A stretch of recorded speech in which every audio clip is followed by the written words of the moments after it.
Hey everybody, welcome to Move the Sticks, presented by Grifols Plasma Donation Centers. DJ, Buck, back together again here. Buck, some sad news here in the football world with the passing of Mike Leach, really a legendary coach, someone who went to places where it was notoriously difficult to win and did win in a big, big way. You think about what he did at Texas Tech, Washington State, Mississippi State. Not only a winner as a coach, but a very unique personality, a very innovative guy throughout his coaching career. And when the news came that he had passed, we definitely knew we wanted to do something on the podcast and talk about it between us. And then the more we thought about it, we thought, we had great conversations with him at a couple different Pac-12 media days. So we're going to use this podcast today, kind of honor Coach Leach. We're going to play back some of those interviews as well as kind of go through some of the statements and some of the things that are being said about him. But man, it was really a gut punch here to learn of this sudden passing of Mike Leach. Yeah, really, really sad day to wake up to the news. You knew he was in a difficult situation. You knew he was hospitalized and people were saying that things didn't look great, but you're always holding out hope for a miracle and that things would turn around. And so when you get the news that he passes, the immediate thought is like, man, what a terrible loss for his family, his football family, and all those that he directly impacted. And then for the football world, you're talking about someone who, despite his unique personality, even maybe a quirky personality, you're talking about an innovator, a guy who changed the game and changed the game the way that it was played, not only at the collegiate level, but at the lower levels and at the NFL level in terms of some of the things that he was able to do when it comes to schematics, his approach, when it came to practice and repetitions and simplicity and all of those things. And so it's a really, really great loss, but I'm happy that we're taking today to really memorialize him and talk about all the wonderful things that he did add to the football world. Yeah, lots of different things to get to here. I had a chance on the road scouting. I'm curious to see if you came across him as well, Buck. But during those years, you go on school calls with Mike Leach. I tweeted out one of the stories, which was I was at Texas Tech, I believe it was C. Crabtree when he was playing there. And you go on these college visits. Normally, you'll have a handful of scouts. Sometimes there might be a dozen scouts, from around the NFL that are at practice. And the way a visit works is you get in there in the morning, you meet with some folks, academic advisors, strength coach, maybe position coach, and then you get into a room and you watch tape during the morning and the early afternoon until practice starts. And so this just happened to be a day I was at Texas Tech by myself. There's no other scouts there. And I'm in there watching tape and going through these players and watching them. And Leach comes walking down the hallway. He pops his head in there and says hello, and then says, hey, just come back to my office and we'll catch up.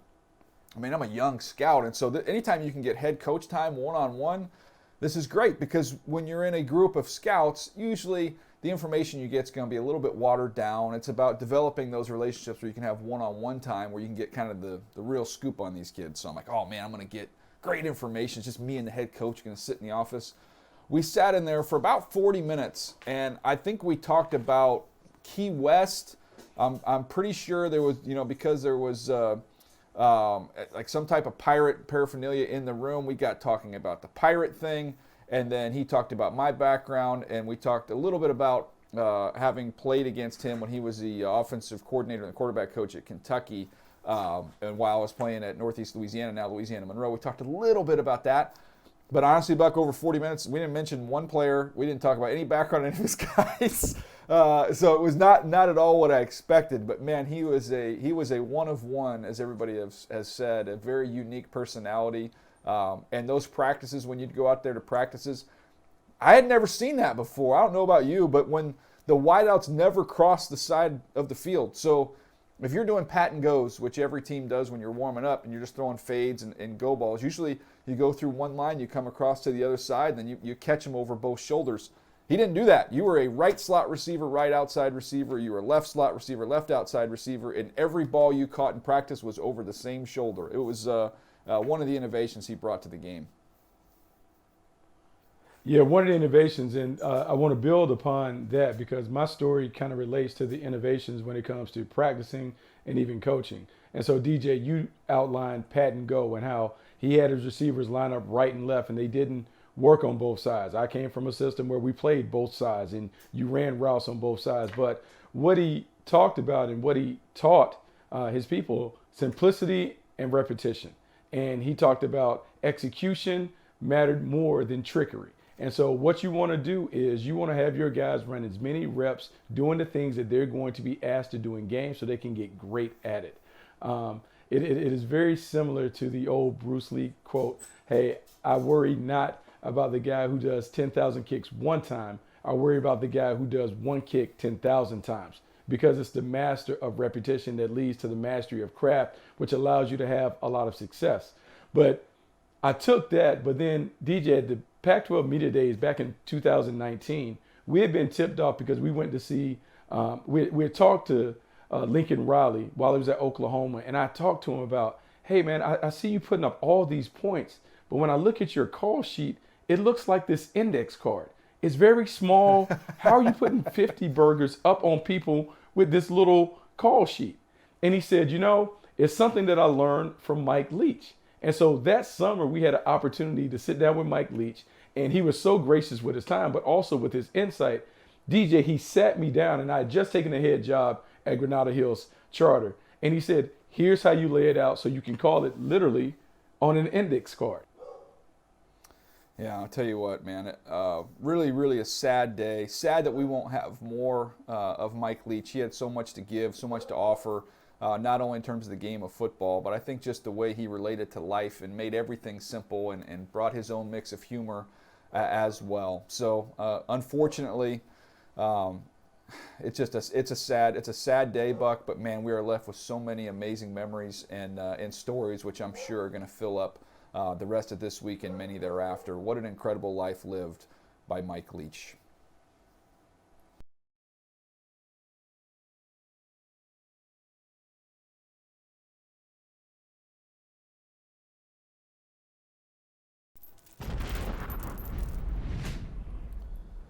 Well, coaches all over the football world have been reaching out and sending their love to Mike Leach and his family following his sudden passing at the age of 61, including a lot of coaches that he worked with and coaches he coached against. Bob Stoops, who he coached for as his offensive coordinator at the University of Oklahoma, Buck, he's released a statement saying, "R.I.P. Mike, my friend. You'll always be cherished by Sooner Nation. Love and peace to Sharon and your children." Think about his biggest rival there at Mississippi State was a coach that absolutely loved him in Lane Kiffin at Ole Miss. He released a statement, "I truly loved Coach Leach and every minute I shared with him. I've been able to work with several of his former players and coaches, and they have told me so many amazing stories about the impact he had on their lives. Going back to our years together in the Pac-12, I have always felt tremendous respect and admiration for Coach, his unique personality and his innovative mind, and I can't imagine college football without him. I'm grateful to be a part of his final win, hug him, and watch him walk off like the winner that he is. I know God is welcoming the Pirate home now." And then lastly here, Cliff Kingsbury, who was his quarterback at Texas Tech, who kind of launched those prolific offenses that he would go on to coach. "There's no way I would be where I am today if not for Mike Leach and everything he taught me about the game. Truly one of the most innovative offensive minds in football, and he was more than a coach. He was a mentor, a friend, and one of the most special people I've ever met. My heart goes out to Sharon, the Leach family, and everyone who had the privilege of knowing and loving him. Our sport was better because of Mike Leach and is far less interesting without him."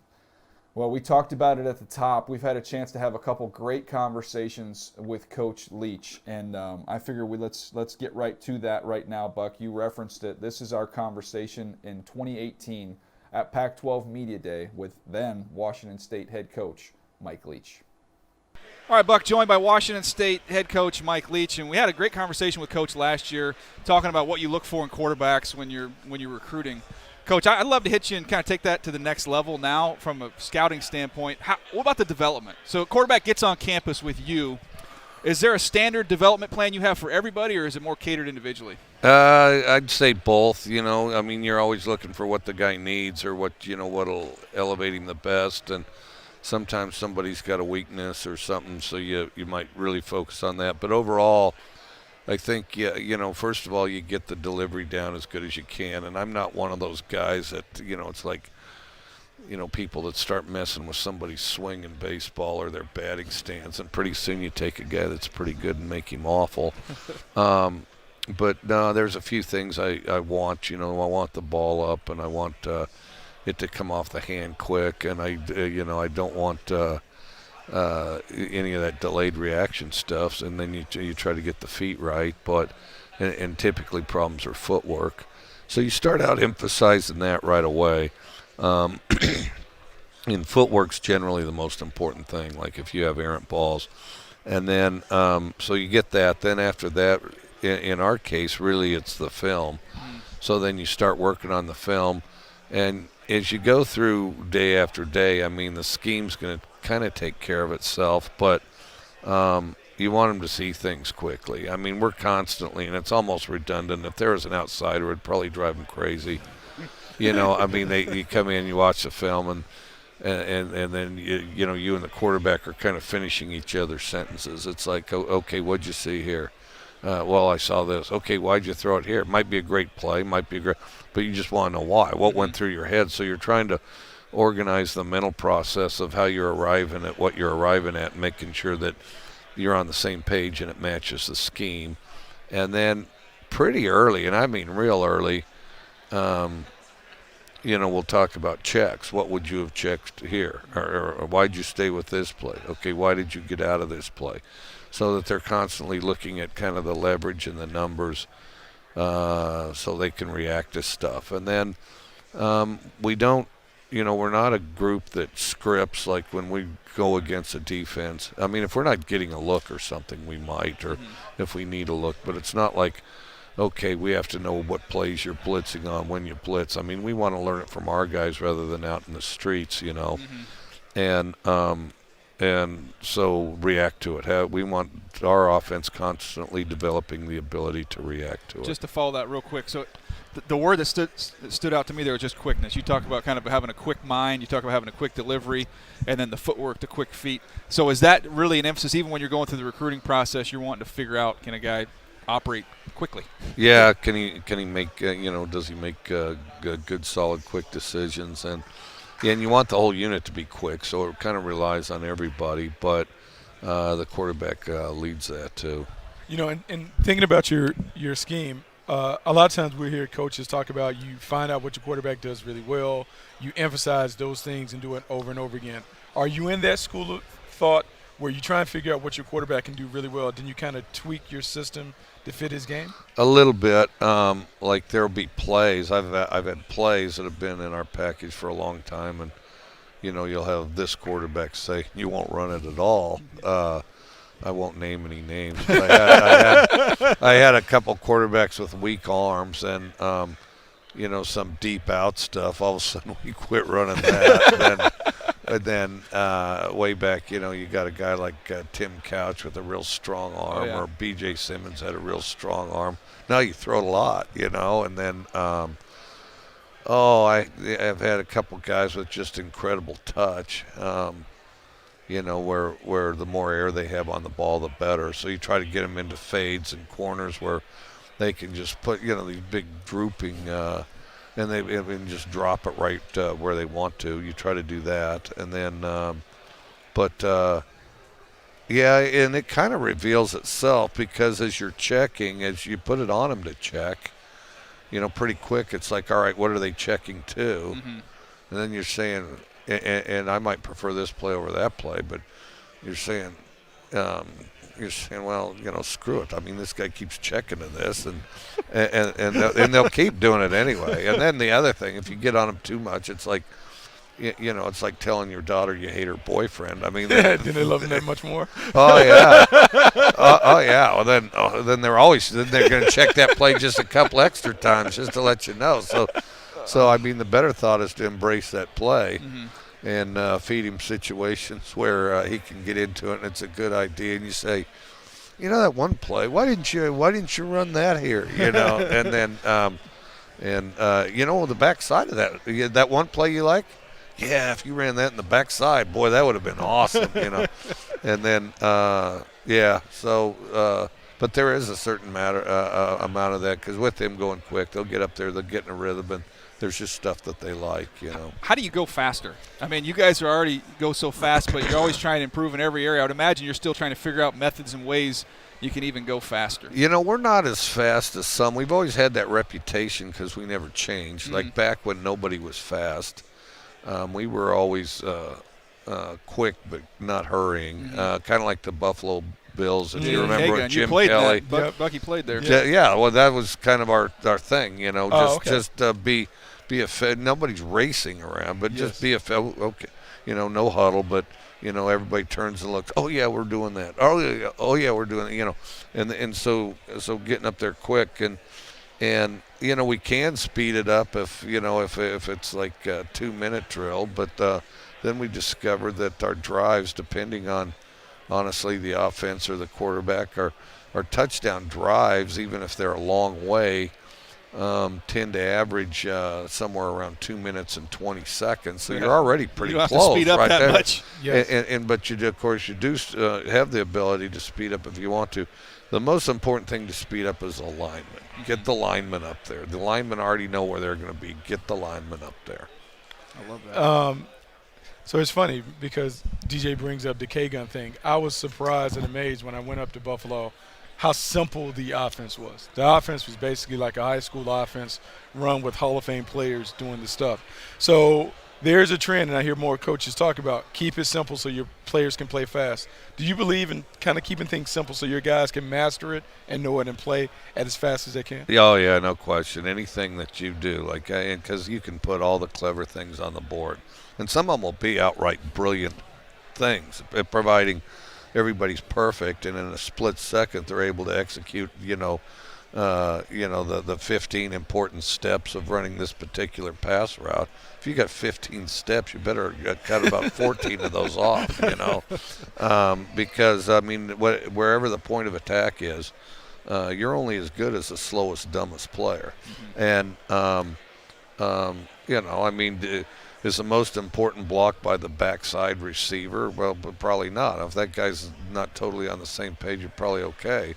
But if you're running it up the middle here, you're centering your guard. I mean, there better not be any hesitation whatsoever. And so, it's only good as the guy, the worst guy you have at the point of attack, and anything you do that hesitates him diminishes what you're trying to accomplish. Last question for me, Coach. When we're looking at NFL tape, a lot of times we use the phrase "Where's Waldo?" So you're looking at NFL tape and you'll see, okay, they're going to find out who that weak point is on the defense, and they're going to isolate him repeatedly in space, whether it's in coverage or at the point of attack.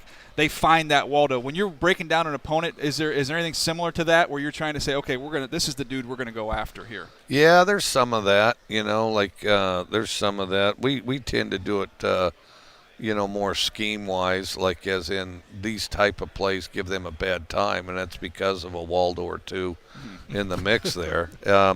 One thing in the NFL, and it would be fun to do, is they basically get the photographs or the faxes after each play.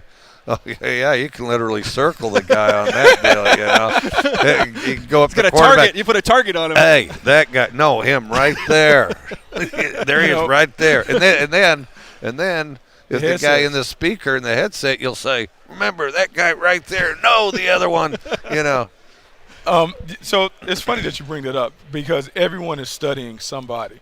NFL guys are now, after years kind of poo-pooing the college game, we're now finding more NFL teams still in plays from the collegiate level. As a college coach, do you look at anybody? Are there teams or coordinators or schemes that you look at to see if you can add to what you already do? Anybody that's kind of throwing the ball. But the fact is, some in the NFL flat out embrace it, but then the NFL pretends, that they haven't changed this, that, or the baloney. I mean, the NFL's changed a lot more than college has in the last 10 years. And just ask the New England Patriots and the Philadelphia Eagles how it works because,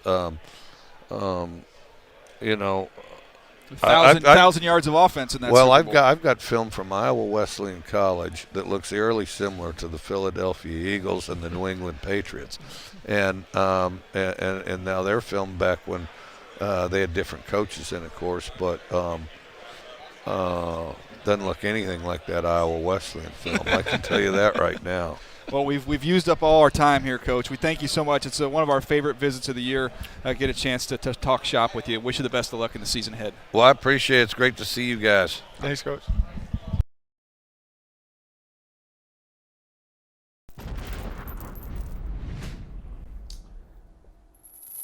As we continue to talk about Mike Leach's impact, I'm going to read a tweet from Dana Holgerson, head coach from the University of Houston. Mike Leach was more than an incredible, innovative, impactful, and successful and popular football coach. He was all that as a husband to Sharon and their kids, Janine, Kimberly, Cody, and Kirsten. Brilliant, thoughtful, and kind-mannered.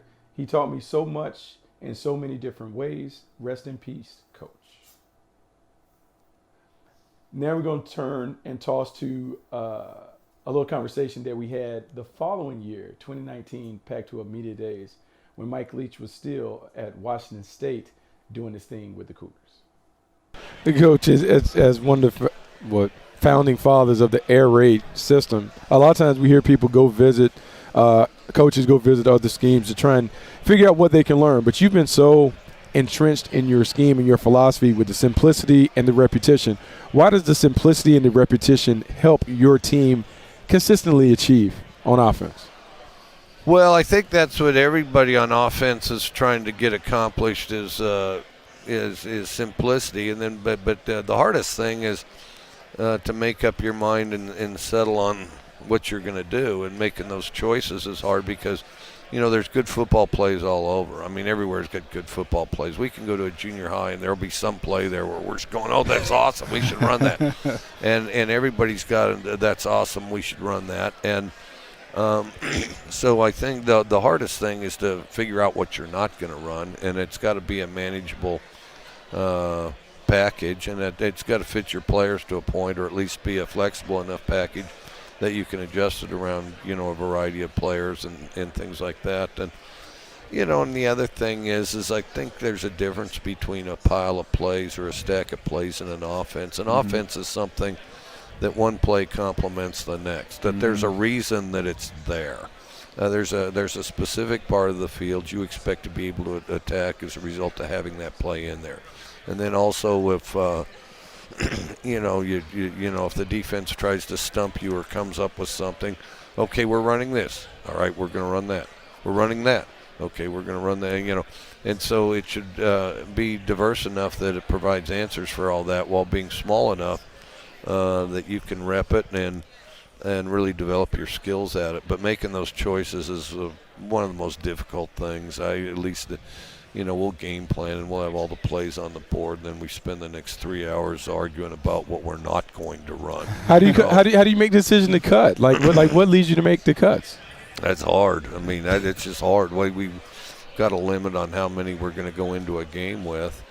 Now, with that said, if something's not on the list, most of it you can just draw go back to and call. Oh, okay. Just call. Well, like if something's basic enough, you can just go back and call it, or say, you got some play and you were going to do it out of 2x2, but then you decide, no, we want to do it out of 3x1 here.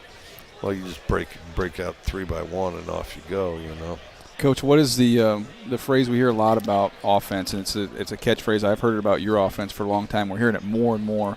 Is just throwing to grass, getting to grass, and throwing to grass. For those that don't understand how you can do that, it's not a straight line on a piece of paper, but you're getting to grass and getting open and finding ways to make it work. That's the most important thing. You're trying to create space, and offensively, the lowest common denominator. What's offense trying to do? Create space. Mm-hmm. What's defense trying to do? Limit space. I mean, okay, so how do you do it? Well, then how you do it, that's the hard part. Then there's all these defenses to force you to limit space and all these offenses to create you space, hopefully. But, that's the thing. You're trying to create grass and run to grass. And, and if you can put the ball in the air as you're breaking to it, all the better, then you get to run farther with it after you catch it, too.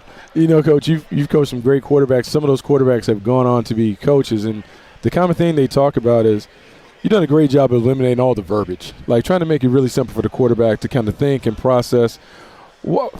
Why do you think some coaches feel like you have to put so many words into a play call when others can just make it very, very simple?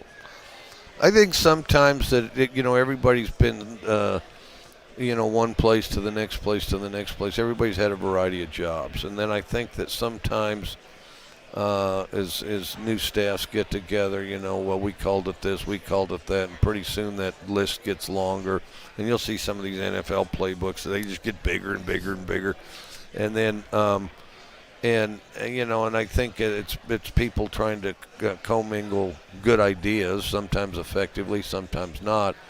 And then, so I think the verbiage grows as the playbook grows, and then, and that's a challenge. I mean, and we do discuss, well, what can we call this play that's shorter? We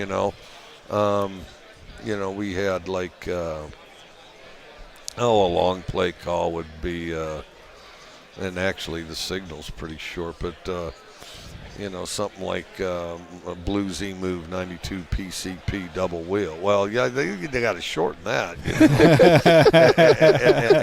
And we don't even got one of those headphone things where we can say it to the fella, And but I think that you want it as clear and as simple as you can. But I think that too many people. Been too many places, and then and it's tough for anybody to cut anything. That's the hardest thing, like I say, and then you just got to cut it. Coach, in college football and football in general right now at NFL level, what's overrated? College and the NFL, what's overrated? Well, one thing is I think a lot of times the media thinks that that these football games are an episode of Wile E. Coyote and the Roadrunner. They think it's just a series of little traps, booby traps, and oh, you fool the guy, and wow, we mashed the Roadrunner. But it's not just a bunch of tricks. I mean, good teams, it's always execution. It's always based on the team that executes best is the best team, and so it's always been a game of execution. And so some people think it's it's a series of tricks as far as fooling somebody. Then, there will be some game that, everybody likes, or the next opponent's really tough or something. And sometimes there's a sense that there's some kind of a private reserve that you haven't broken out, whether it's scheme or some kind of effort or They saved it all up. They stored it all up.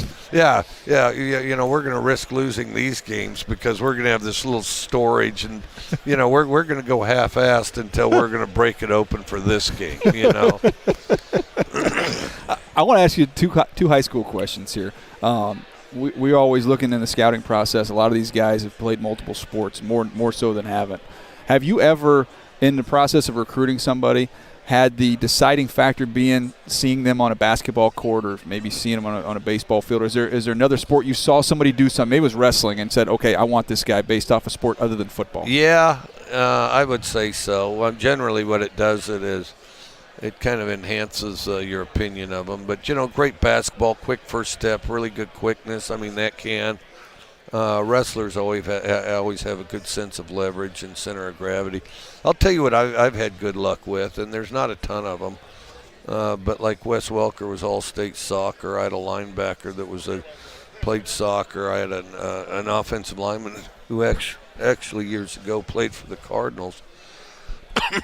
He was a soccer player. I've had great luck with soccer. That's great. Well, because and the soccer guys are coordinated on both sides of their body. They can come out of their cuts on either side. And then the other thing, like I used to try to figure out, because, Wes wasn't a very fast guy, but he was quick and he had good lateral movement. And then it's like, okay, how come nobody catches him? Or how come he always knows where to runs the right place? And so as I'm thinking about that, I really think his peripheral vision was off the charts. Interesting. Because think about it. So if you're sitting there trying to see the ball, a soccer ball, and then trying to see which one of your buddies you're going to pass it to, and see the ball and see who you're going to pass it to, you have great peripheral vision. Okay, and now all of a sudden you're holding the ball. Mm-hmm. I mean, then That's a lot easier. Oh yeah, and so I really think in everybody's case, but I think soccer develops a lot of really good skills for football. Last one, Coach. We've asked this to everybody. We've got some fun answers here. When you're scouting on the NFL side, a lot of times you're watching a guy in college and it just blows you away. You bring everybody into your office, you want to check it out. But we've been asking everybody the best high school player, the best high school tape that you've ever watched. The best high school player. Could have been a good, great player at the next level or the NFL level, but just the tape that blew you away on a kid in high school. Who was it over the years? You know, Wes's was like that. Like, so here's what it is. So you got this guy that's about 5'8", kind of barrel-chested, not the fastest guy, and and so, you know, and he's the leading rusher in the state of Oklahoma. Wow. And so you go through that tape, and on the tape, you know, he's got and although punt return was his better event, he has like a kickoff return or two for a touchdown, some long punt returns, interception return for a touchdown. And then he's got like 70 yards rushing, 180 yards receiving, and then at the end of it, he kicks like a 49-yard field goal to win it, and it's a playoff game. It is but so you're going through that whole film, you're going, wow, what a good play. Oh, if only he was bigger. Oh, man, that's a good play. If only he is a little fast. Oh, geez, that's a great high school play. If only it was this. If only is that. And you know, because of the size and speed and you know, you're trying to talk yourself out of the thing, but then, of course, he jumps off the screen, and he literally pretty much came to our place, demanded a scholarship. He says, listen, he says, at Oklahoma, I'm in-state. I'm going to Oklahoma State, so it's in-state tuition if I have to walk on. If you give me a scholarship, then I'll come here. So which is, so, you know, staff, you know, talk, whisper. So, you know, we figured, well, good team guy, play some special teams. He started every game he was ever in. Wow. Left as all-time leading punt returner in the history of college football, leading receiver in the history of Tech at the time, don't know if he still is or not, but no, but he jumped and it's like did everything. I mean, there wasn't an aspect of the game that he didn't impact, just I haven't seen a guy play as many positions as effectively as he did. All right, Buck, what a treat to have those recordings of those conversations. I mean, so many times you have these chats in private with coaches. It's a phone call. It's seeing them on the field. But one of the cool things about the job that we have now is that we have record of some of these football conversations that we've had. And as you could tell by those two interviews we had with Coach Leach, really a fun guy to talk to, somebody to learn from, and just a treat to talk to. It's just an enjoyable human being to be around.